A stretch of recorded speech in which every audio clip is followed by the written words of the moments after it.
Hello, Stef. How are you? So good it hurts, my friend. So basically what we're doing here is we're just going to fight out the conversation about input helper / component or not. Yeah, I was figuring to the death, best 2 out of 3 is probably appropriate. Yes, perfect. So you want to just give context? What is the frame of the discussion?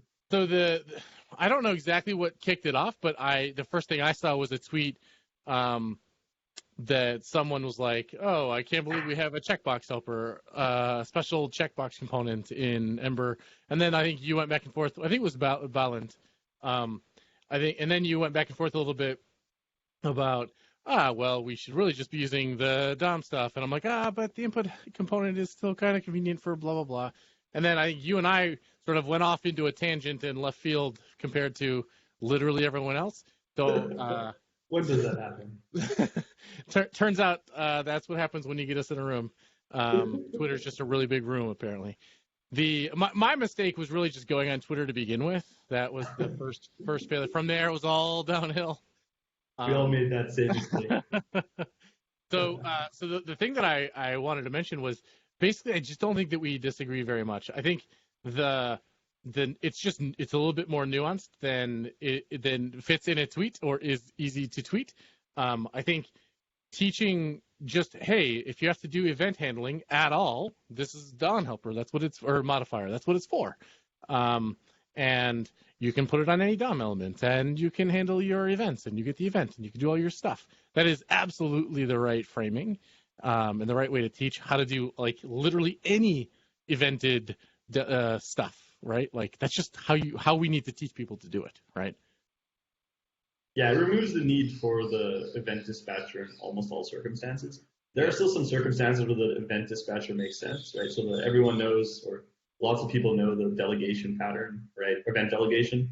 So if you have like a table of like a bazillion elements and you just want to register one handler to handle any input from them, then the event delegation still makes sense. But if you have like one input, that one input must invoke this one function. Delegation doesn't make that much sense because you can actually just connect that one input to that callback and have the browser's event system invoke it. So it keeps stuff, I think, a little bit simpler. Also, when folks go and read the DOM instructions, like when someone introduces a new element, they can just read the instructions, or they can read the documentation on MDN or W3C and come away with, I know how to map this to Ember, assuming we teach them the on helper, basically. Right.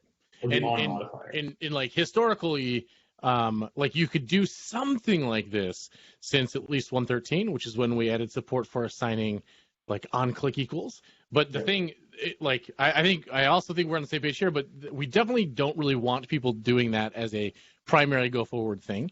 I think it's massively better to use the on modifier, and there's a polyfill for it, Ember on modifier. Jan Bushton's put it together. It works back to long way now, which is great. Like 2.12, 2.10, something like that is how far. Yeah, so let's go into why the property assignment stuff is maybe not the best option. I think primarily it's because SSR and it are unhappy. So if you have server-side rendering and you want to set properties, it's not quite clear. So something that's surprisingly tricky in the DOM is the difference between setting an attribute and setting a property. The reason why I think it's tricky is you have this property that has the same name as an attribute, and some properties sort of reflect between the two. So if I take the element in JavaScript and I go like div dot on click equals a handler, that's different than saying div dot set attribute on click and then give it information. The nice part about set attribute in this world is you can serialize it, right? It actually has a DOM representation that could be rendered on the server side. That makes sense. One downside though of set attribute is that it is a cross-site scripting gateway because you can allow people to essentially write arbitrary code in string form, and that's not great. So the approach that we took in like the 1.13 era of Ember was, it turns out in almost all circumstances, if we just, instead of setting attribute, we set a property, we mitigate all of the security concerns of setting an attribute, which is actually very nice. So we got that. It worked. We were able to just use DOM elements directly via setting the prop, not setting the attribute. Downside is, as Fastboot became a thing, people want to do SSR, and that became a little unhappy. Is that a good synopsis of why we want to move away from the prop base? Yes, totally. And I think there's a few things. First of all, the one really important distinction is that literally anytime you're writing an HTML file, the thing, not handlebars, HTML, the thing you're writing is attributes. If you see it, data-foo or ID equals and a quote and a thing, those are attributes. All attributes are strings, full stop. Ember does a thing where we sort of try to bend the curve, if you will, when we apply things that you have in your templates to the DOM. So Ember essentially has this system today where we say, is this a property on the element? I have element EL, and we check if the given name, the property name ID or data-foo or whatever, if that thing is in EL. If it is, then we assign it like a property. If it isn't, then we call set attribute on it. So you can imagine there's loads of differences that you could have based on browser. Thankfully, that's not as big a problem as it used to be. Most of them share the same set of properties and I think when we were working on this, it actually came out to be a simpler way for us to set everything as properties and have the DOM reflect. Because by default, the DOM will reflect properties to attributes using some rules, and most of the time those rules are really straightforward. Yes. And the couple edge cases where they're not, we actually have the logic embedded in Ember to do the right thing from a security standpoint. Yep. So there's a set of overrides to this fallback. Input value is a great point, right? Value on an input is if you put it in an attribute, that's the default value. So when you reset your form, it goes back to that value. But the value property of an input is the current value that's in the box right now. And if you update it, then it changes. The input attribute would be what was rendered by the server, not necessarily what has currently been updated. That being said, if you reset the attribute via the API of set attribute, it would update the DOM. It would look like it, but then it would just be reflected to the properties. There's a lot of complicated. Anyway, so it sounds like the trajectory Ember took was we got HTML bars, we wanted this functionality, but we realized there's a security implication of setting attribute for event handlers. So instead we set props because most of the times that worked. The downside is when it came to setting defaults, as you just described, or server-side rendering, it didn't quite work properly. So we were missing something. It turns out we're missing the on helper. We needed a way of saying add event listener, a mechanism by which we could essentially do, here's an element, please add a listener in a safe, secure manner, where you don't allow sort of string eval as an argument. So our progression has been this. So now we're in a state where, correct me if I'm wrong, we have elements. We usually set props. Sometimes we set attribute from the syntax in your HVS. Mm-hmm. It sounds like in the future we want to actually transition all of that just to be set attributes. Yeah, so we want to go the opposite way. Yeah. We'll set attributes, but then we'll have whitelists or blacklists in place to ensure people aren't setting strings to things like on click and on input. So because that would be bad. So there's a few things you can imagine. So this is totally not set in stone. This is very there'll be an RFC. We'll have the discussion about it when we get there. But there's a couple of different ways we could do it. You could imagine we attempt attributes first, and if we see specific, on-click equals, there's a handful, there's a somewhat understood list of things where we have to do the property behavior. We could do the property behavior and then give you deprecation. That's one path. Another one is there is an open RFC. It's still a little bit work in progress, but there's an open RFC to add a strict mode to handlebars templates. You can imagine this being because you're opting into a stricter mode where everything's imported, for example, this is a good time to also do the attributes first thing. And so that way it's not a breaking change per se. You're just opting into a new mental mode. And then slowly we move off of the properties first thing in the older case, everything migrates to the strict mode. But the long-term goal, I think, would be you would have something most things work fine as attributes. If you set the attribute, even if you still read the props usually they reflect each other usually in many cases. And in the case where you really, really, really want to use the prop, you would have an element modifier to set the prop. You'd say curly prop or something, hand wave a little bit, something like that though. like where you need to dive down and you're like, hey, wait, I know this is actually a thing. Or maybe you're working with web components and it actually has specific properties that wants you to set on its element, something like that, right? So you would drop down a level and say, okay, wait, no, this isn't an attribute, this is a property, but those would be the exceptions, not the rules. Yeah, so it's fair to say that it got us a long way by setting props, but we actually want both. We want the ability to have the choice. We want to be able to set props, exactly. Or we want to set attributes. Turns out when you write HTML, it's basically setting attributes. So HBS should be converted to do that event. Right? Yes. But we still want to set props sometimes, so the prop modifier will allow that. But we also want to add event listeners. We don't want to override existing listeners on the attribute or property. So on has been added. Also, finally, the security implications I talked about earlier. Since then, we've done some research. Also, Yehuda is activity in the spec space. He's basically suggested that the likelihood of the DOM adding any more of these eval-based attributes is approaching 0, so that's good. The other thing is we can actually keep this list, this whitelist or blacklist, we can keep it as a build time constraint and just basically do it at build time of your templates, tell you if you're doing something wrong or not. We don't have to ship this to production. So originally the idea was like, do we have to ship a big list of this behavior to production? The answer is no. We just keep it with the template compiler, not with the runtime component. Right. And we're in a good place. Yep.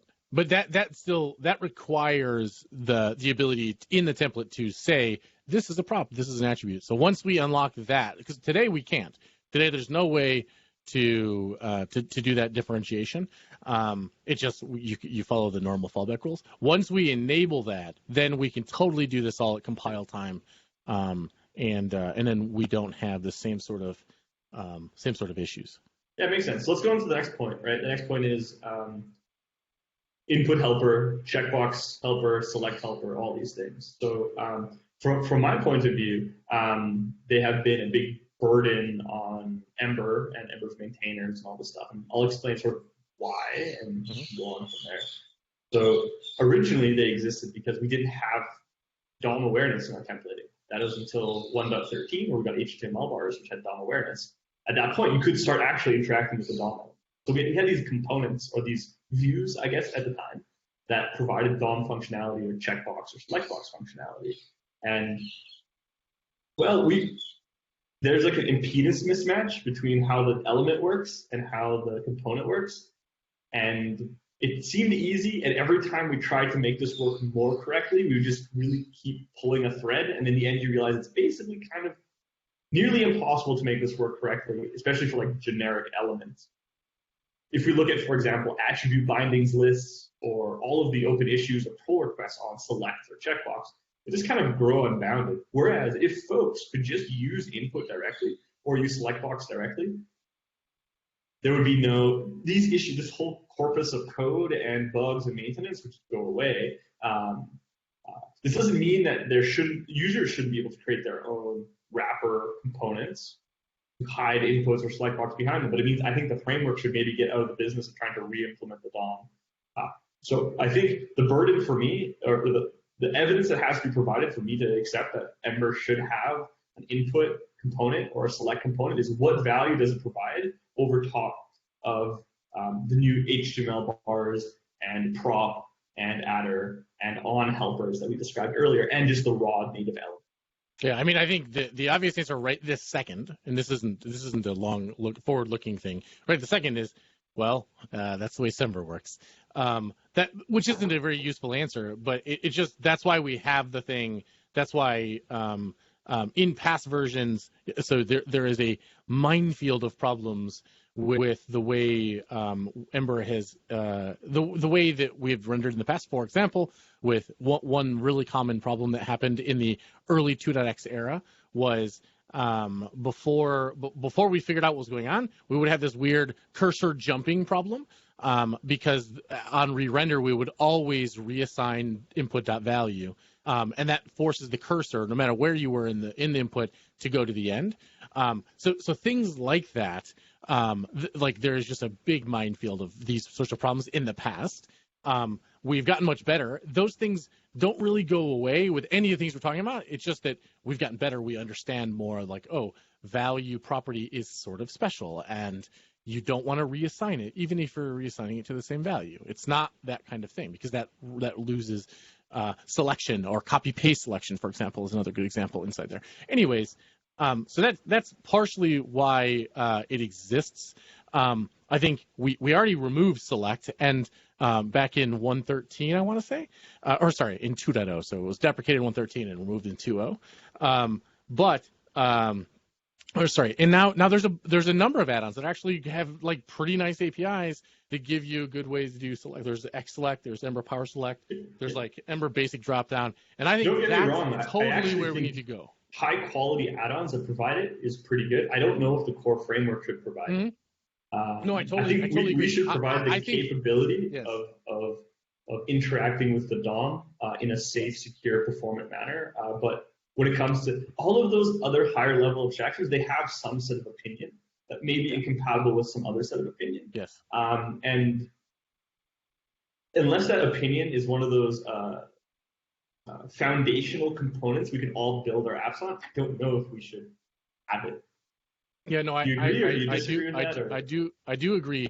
The issue for me is I think we need one more thing than what we currently have talked about, and that is we need a way to pass a property and a way to update the property together, so that you don't have to pass two arguments down many layers, basically. And I think that is a thing that the input helper gets away with. Elaborate a little bit more on that? So with data.action.up, if you pass the property down to a child component or from the controller or whatever down into a component, and you were just using the plain DOM thing, the thing you're going to have to write is you're going to have to say, angle bracket, lowercase input, value equals, quote, curly, curly, the property you were passed. And then you're going to say on, this dot update value or something like that, like on input or something. On input, sorry, on input or on change or whichever one you need, or key press, or there's loads of different things you might want to do. And then you're going to call back. It's going to get the event and it'll do the work. But inside your component, or inside that action or that function that you passed to on, you're going to want to send the update upwards. Like you're going to want an action. This is the whole actions up thing, right? You're given data, you've rendered it, someone's changed it, you need to call the function to have it updated upstream or whoever owns the data. Sometimes you own the data and that's fine. So is a concrete example an input that's like first name, right? And we have values down to first name, and then we have on input model.first name, and then input is let's say on input, or we want to do on the on helper, so on input, and then we pass it the callback, which is this dot name did change or something like that. Mm-hmm. So that's a concrete example. And now when we're in the event handler, the on input method itself that's coming down from our parent, which might be a controller or a component or something above us, some data above us. In there we have access to the actual event, the browser's event, the DOM element. I think that's the example, right? Yes. And the thing that the thing that I'm saying is, so that's totally fine. All of that's totally fine, and I don't have a problem with it. It's just a little bit more friction than what we could come up with a better way. So in the past, there was this thing called a mutable cell, which is a horrible name, but the idea is it's a way to keep. Imagine a Pojo that has a value property and an update method. You want the way to bundle the two things. One sec. Is it fair to say mute is a way of not having to write the callback in your JavaScript code? You can define it in your handlebars and then not need to, in your component or your controller or service or what have you, you don't need to write the callback that goes like e.target.value and take that value and set it to model.first, right? Yes, except so it's shorthand for that. Is that right? Except that the return value from mute, the function that you can get from calling mute that way, is essentially going to just take whatever the argument is and assign it to the property, which is usually not what you want directly for the event handler. Something needs to pull off event.target.value, right? So there's still some work that needs to be done. I think that's totally fine for like a little helper to peel off the thing. That's not the point that I'm making. The point that I'm making is we want something that's akin to mute that is just responsible for passing down a two-way bound property and the update function, right? That you want to call back. It's just a transport so you can pass a single argument. So imagine you're threading this through 5 layers.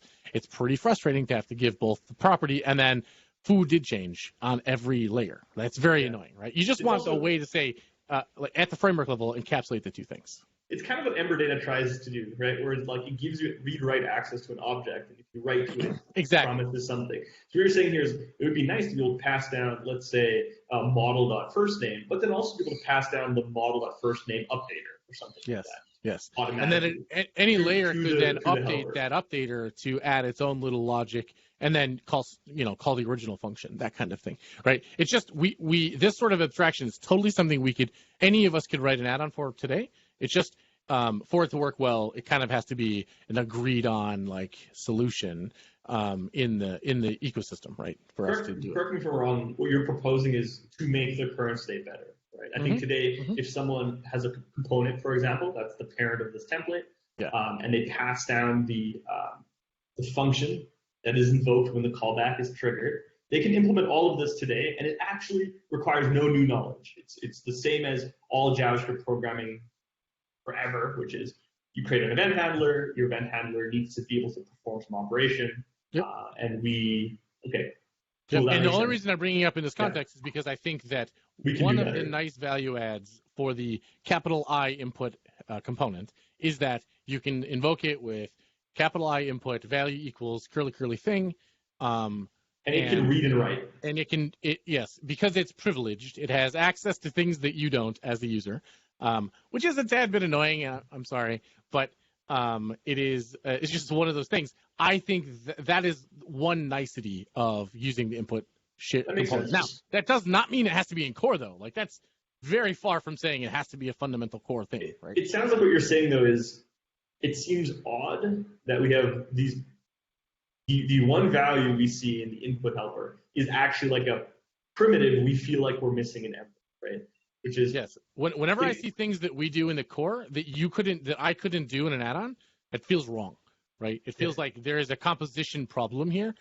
If you need core framework fundamental, I can dig into the nitty-gritty internals to do a thing, then that means that we're not exposing those functionality to component authors or add-on authors or whatever. So to summarize our Twitter discussion then, it sounds like we're basically in total agreement. It sounds like you believe, and I actually don't disagree with you, that input today is still required because of this privileged capability. So if you want a shorthand where you can both read and write to a value you've been given ownership of, the only way to accomplish that today is either via an add-on that provides said privilege or via something like the input helper. But there's no framework-provided mechanism that provides this shorthand. And until there is, you don't feel comfortable removing the input helper.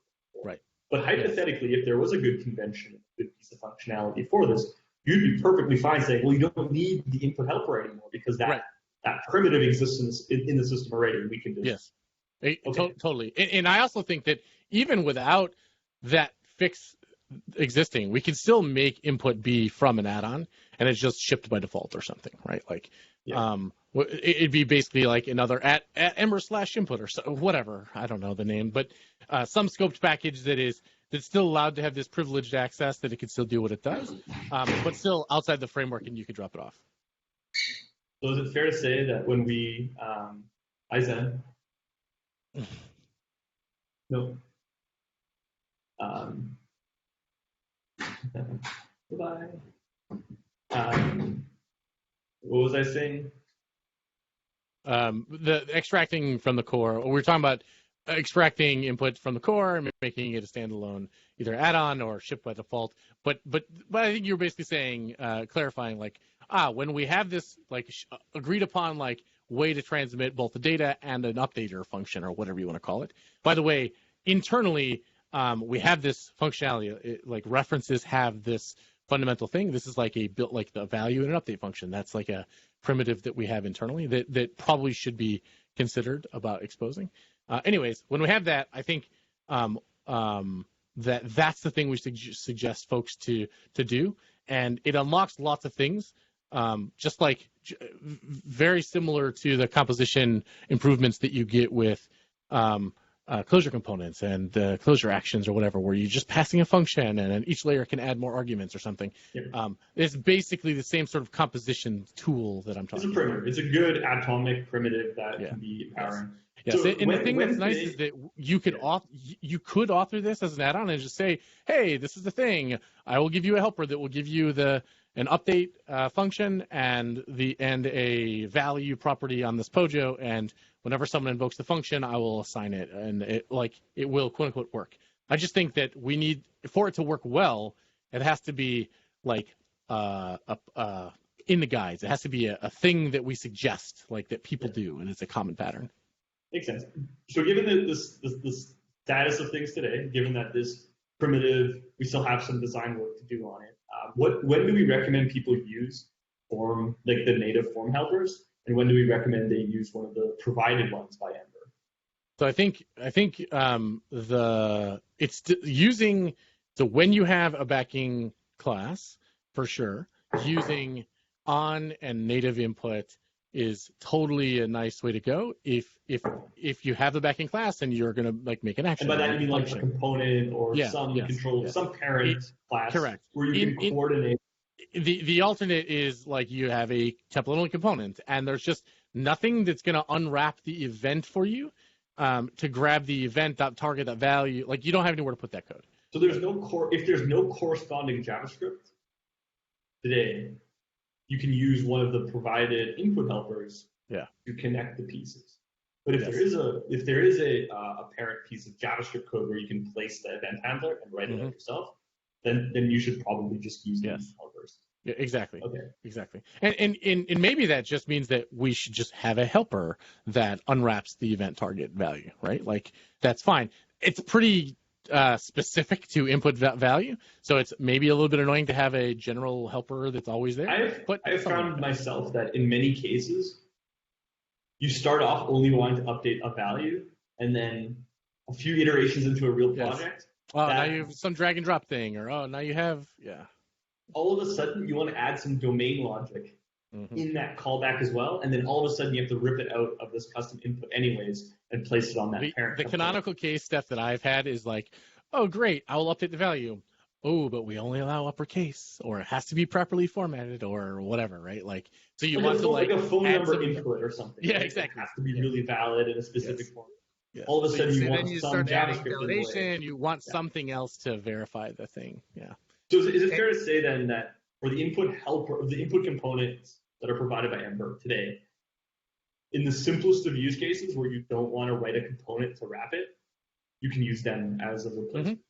Yeah. But in many situations, you should feel if you have a component to put that callback on, you should probably consider using the raw input element and connect those pieces.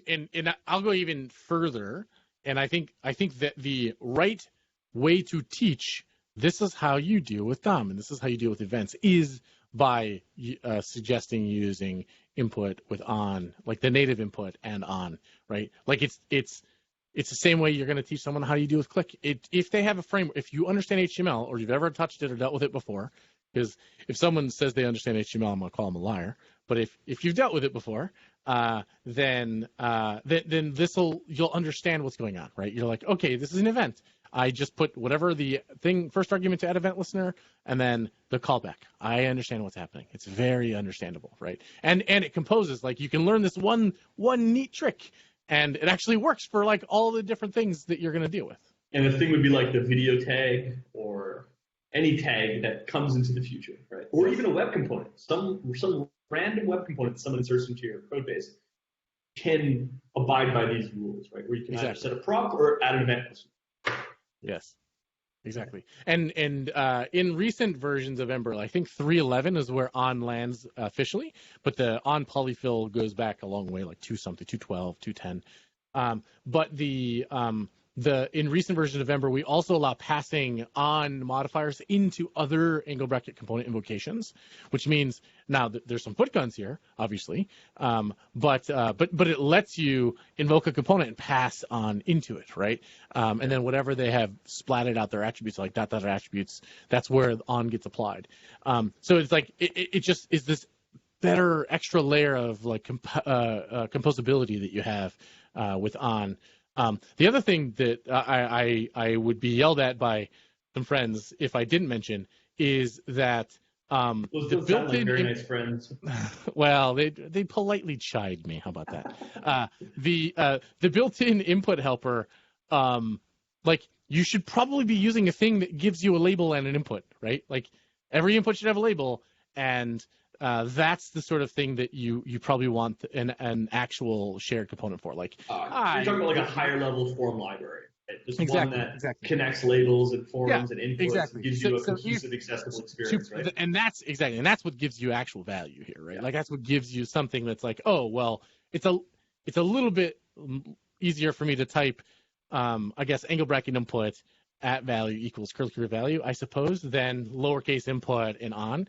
But what really you want is you want some added value. There's a reason you want to pull for a component instead of the built-in, and that's going to be something like, it gives me better accessibility, or it guarantees that I have accessible forms by default, or that kind of thing. That's the value add of an add-on component, right? Yeah, but as you said, it sounds like this is add-on territory, right? It really probably exactly. But we've already discussed. So is input, right? We've already agreed to that, haven't we? No, we totally have. So basically, we're missing one piece of design here, one piece of work, and then we never need to recommend people use the input component itself again. Mm-hmm. Well, Yeah. I don't want to keep you any longer. This is super fun. We should do this more often. I mean, actually, I think we have these conversations all the time, but we never record them. Yeah. Well, the trick is me figuring out how to download this recording, so we'll see. Should be easy, but it'll email it to you at some future point in time. Wow. Once you end the Okay. recording. Some future, I'll get an email. Okay. Dang it! Now I got to read my email. Thanks, Steph. First you got me on Twitter, now you got me looking at my email. Damn it! I offered to do the recording, and you said no. I'll do it. So you're gonna do it. Anyways, it was fun chatting with you. Let's do this more often. But yeah, once you get that video, either send it to me or let's just throw it up on YouTube or something. We can add it to that tweet thread. Yeah. Sorry? You'll have to toot it out. I'm not going back on the Twitter. Oh, are you taking a Twitter break? Man, Twitter just makes me feel so bad. There's the world's a bad place, and the more I can stick my head in the sand, the better off I am. So my Twitter, maybe I've just like curated it the right way. My Twitter is like a pretty happy place. I mean, like. Maybe we can swap Twitters. We can just like do a Twitter swap and see what happens. That would be fun. Maybe we'll swap Twitters, and then you'll make my Twitter nice, and that'll be great. My Twitter's full of like cute animals and people being encouraging and people being excited and happy and supporting each other. Like cat gifs and rainbows and blueberries and everything. Seems good. Yeah, seems good. All right. I'll chat with you later, man. All right. Later, man. Bye. Yeah.